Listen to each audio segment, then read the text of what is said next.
வணக்கம் நண்பர்களே. திசைகள் எட்டையும் வென்று நின்றவன் மரணத்தின் பிடிக்குள் செல்ல வீழ்ந்து நின்றான். குவித்து வைத்த செல்வங்கள் கூட வரப்போவதில்லை என என் விரித்த கைகளே உண்மை என சொல்லிச் சென்றான். Welcome to my channel.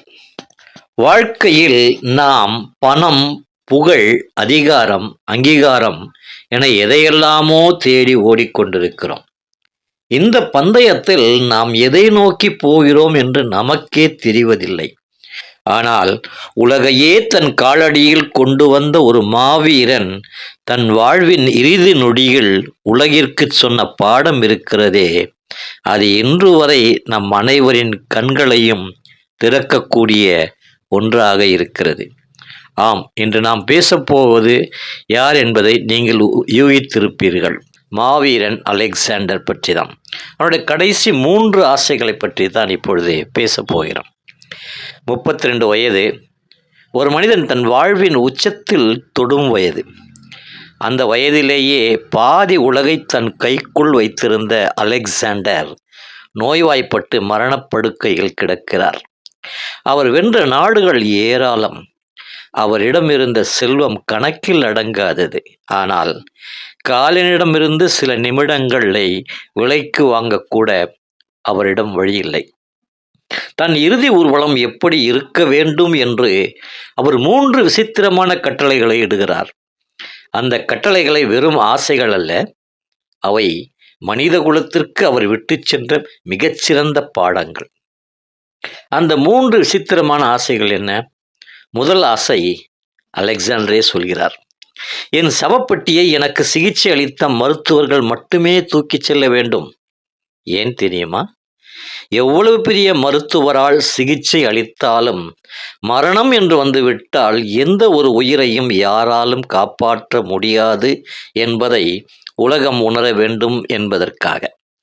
ஆரோக்கியம் நம் கையில் இருக்கலாம், ஆனால் ஆயுள் நம் கையில் இல்லை. இரண்டாவது ஆசை என அவரே சொல்கிறார், நான் சம்பாதித்த தங்கம், வைரம், வைடூரியங்கள் அனைத்தும் நான் செல்லும் பாதையெங்கும் தூவப்பட வேண்டும். நாம் வாழ்நாள் முழுவதும் எதை சேகரிக்க பாடுபடுகிறோமோ, எதற்காக பலரை எதிர்த்து போராடுகிறோமோ, அந்த செல்வம் எதுவும் நம்முடன் வராது. அது மண்ணுக்குத்தான் சொந்தம் என்பதை உரக்கச் சொன்னான் அந்த மாவீரன். சரி, மூன்றாவது ஆசை, எல்லாவற்றையும் விட உருக்கமான ஆசை இதுதான். என் கைகள் இரண்டையும் சவப்பெட்டிக்கு வெளியே திரியுமாறு வையுங்கள்.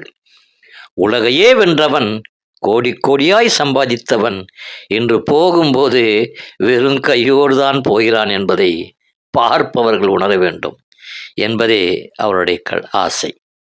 இதிலிருந்து நமக்கான பாடம் என்னன்னா, சின்ன சின்ன விஷயங்களுக்காக நாம் பேராசைப்படுகிறோம், பிறரை ஏமாற்றுகிறோம், பதவிக்காக போட்டி போடுகிறோம்.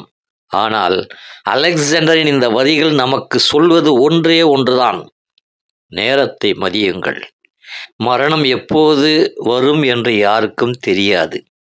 மனிதர்களை நேசியுங்கள். பொருளை விட மனிதர்களே முக்கியம். பயனுள்ள வாழ்க்கை வாழுங்கள். நாம் விட்டு செல்வது வெறும் பணத்தை அல்ல, நாம் செய்த நற்செயல்களை மட்டுமே. வெறும் கையோடு வந்தோம், வெறும் கையோடு தான் போகப் போகிறோம். இடையில் நாம் வாழும் இந்த வாழ்க்கையில் மற்றவர்களுக்கு நம்மால் முடிந்த நன்மைகளை செய்வோம். மாவீரன் அலெக்சாண்டர் உலகை வென்றார். ஆனால் அவர் சொன்ன பாடம் நம் மனதை வெல்ல வேண்டும். இந்த பதிவு உங்களுக்கு பிடித்திருந்தால் லைக் பண்ணுங்க, ஷேர் பண்ணுங்க, மறக்காம சப்ஸ்கிரைப் பண்ணுங்க. மீண்டும் ஒரு அழகான சிந்தனையோடு உங்களை சந்திக்கிறேன். நன்றி, வணக்கம்.